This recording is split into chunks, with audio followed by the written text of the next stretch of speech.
There's a saying in Al-Anon: you didn't cause it, you can't control it, and you can't cure it. In short, you are not responsible for the alcohol and drug problem. This program helps you take charge of the part you can control, your part in the relationship. By improving on what you say and do, you help foster a solution. We all influence one another all the time. You have influence. By fine-tuning your influence, you create an environment more conducive to getting into treatment and recovery. What I'm about to say is very important, so please listen carefully. In order to be effective with your loved one, you have to stop your efforts at controlling them. Controlling someone is, in effect, a way of dominating. You're frustrated and scared, so you make demands. But has it worked? You make a demand and your loved one ignores it. You get resentful or angry. You try to guilt them or shame them. It turns out that controlling, threatening, and insisting do not work. What does work is using your influence. So what is the difference between control and influence? Here's a chart that describes the difference between the two. By using your influence rather than trying to control, you push the responsibility for the substance use onto your loved one. Rather than demanding, which is a form of controlling, you request, which is a form of influence. The control is understandable. You have your good reasons about how the situation can be improved. You feel compelled to voice your good reasons. Maybe they say no directly and clearly, or they say no in a more hidden way by not doing it. If you get a no and you're angry and you want to guilt them, that's how you know you made a demand and not a request.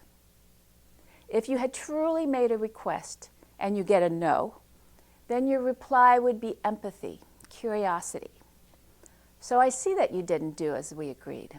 I'm wondering if you felt pressured or worried or embarrassed. I'm not saying be a doormat.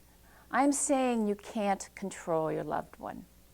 You can voice a request, that's being assertive. Accepting their answer is also being assertive. The no answer is information about where your loved one is at the moment. You may be disappointed, but you leave it alone.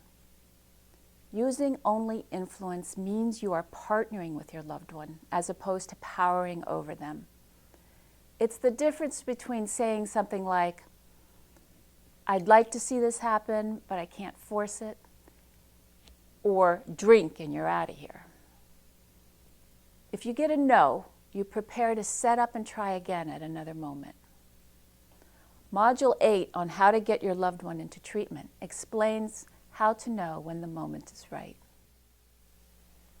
You are a partner in this effort to help. You are an ally.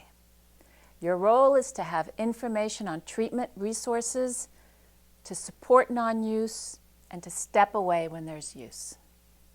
Your job as fixer, protector, police person, and advisor is over. The only enabling you'll want to do is helping your loved one to get into treatment.